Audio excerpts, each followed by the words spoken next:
been certified organic for 20 years. It involves a yearly inspection, and it involves following the rules.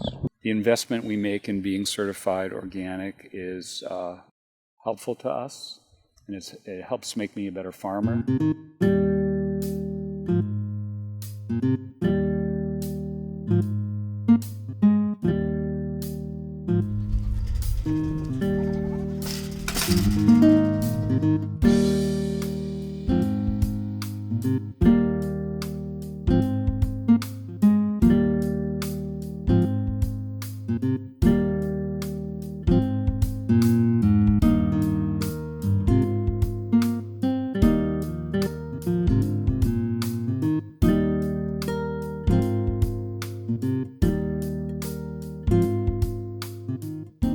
We do not use the organic label. We would prefer to define ourselves as sustainable and chemical-free rather than to use the organic label. And there are a few reasons for that. One is that the government owns the label organic, and so you have to buy into their usage of that term. We don't have policies that ensure sustainability, and we should. So to be an organic farmer, you cannot use synthetic pesticides or synthetic fertilizers, and those regulations are laid out by the USDA. Corporations are controlling USDA policy, and I don't think you want corporations to control policy. So I think what we have is, a system that's so flawed in terms of small-scale farmers being able to really function in the way that they would need to be totally organic or completely local, or, to operate within a regional food system that we're still just trying to rebuild. There are several ways to control people. One of them is religion, one of them is money, the other one is food, and whoever owns the food owns your soul. Monsanto is a large company based out of St. Louis, Missouri that controls a lot of different and produces a lot of different products for agricultural systems. So typically when we think of the USDA and its relationship to companies like Monsanto, we're really talking about the relationship around a few big crops. We're thinking about corn, soybean, wheat, cotton, and these are the same crops that get the biggest government subsidies.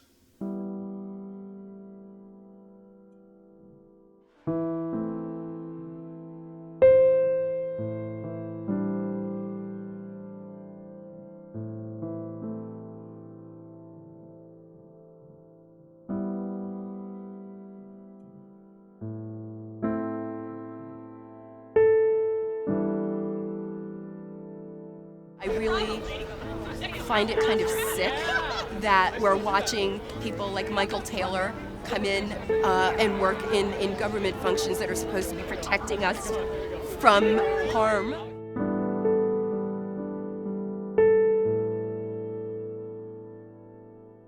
GMO typically is thought of as genetically modified organisms where you're taking genes from one species and putting it into another, but it can also be from one variety of a plant and put it into another variety of the same species. So anything where you're taking out a piece of DNA is a GMO. And then the other part of it, and this is less specific to GM technology, is the corporate structure. It's the fact that a very small number of companies have made vast amounts of money from this technology, and they own it.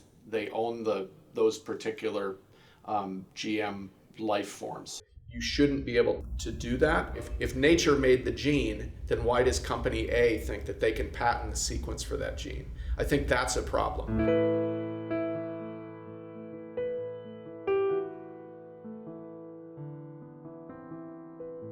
I think we have a serious problem in big agricultural business in this country, with the largest corporations such as Monsanto monopolizing the genetics of seeds and crops. People who are planting crops and farming the land have the right to save seeds from the crops and replant those seeds.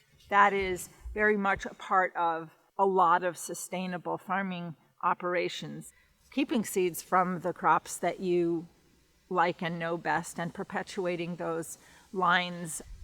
if one uses commercial seed that is from varieties that Monsanto has developed, particularly the GMO ones, they've taken certain farmers to court for replanting seed from the crops that they've grown from those seeds, saying that they own not only the seed that they're selling prior to the sale of the seed, but they own all of the progeny for all of the generations that that seed might ever into the future perpetuate.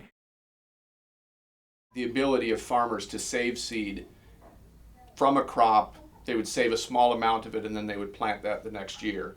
And there's been some widely publicized instances where companies have kind of gone after those farmers. Yeah, I think it's really important for our dollars to reflect our politics, because I believe that our dollars are better vote than what happens in the ballot box. I think the corporate control of the government is so deep and so wide-ranging that if we keep our dollars away from certain products, away from certain companies, we can really affect that company. We can really affect that process in a very direct way. We can starve them to death if we don't give them any money. I want to read a quote from Wendell Berry, the farmer and poet and writer. The passive American consumer, sitting down to a meal of pre-prepared or fast food, confronts a platter covered in inert, anonymous substances that have been processed, dyed, breaded, sauced, gravied, ground, pulped, strained, blended, prettified, and sanitized, beyond any resemblance of any part of any creature that ever lived.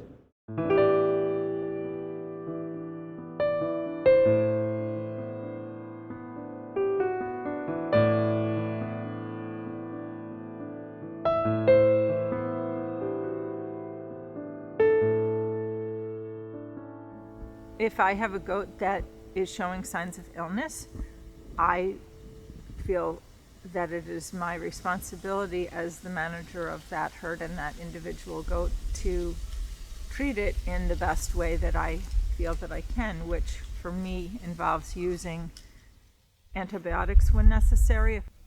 My personal philosophy on livestock management is that it's not worth sacrificing the animal's life for the sake of not using those medications. If we did have the organic label here and an animal had, for example, mastitis or a respiratory infection, once she was treated with antibiotics, then she would have to leave the herd, either be sold out of the herd or be killed out of the herd, because her milk would no longer be acceptable under the organic label. And my animals are not simply production machines here.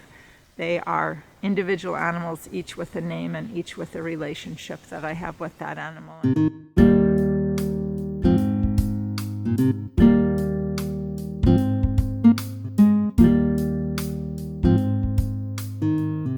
If you feed your animals non-organic feed, you can't use that manure to fertilize your fields.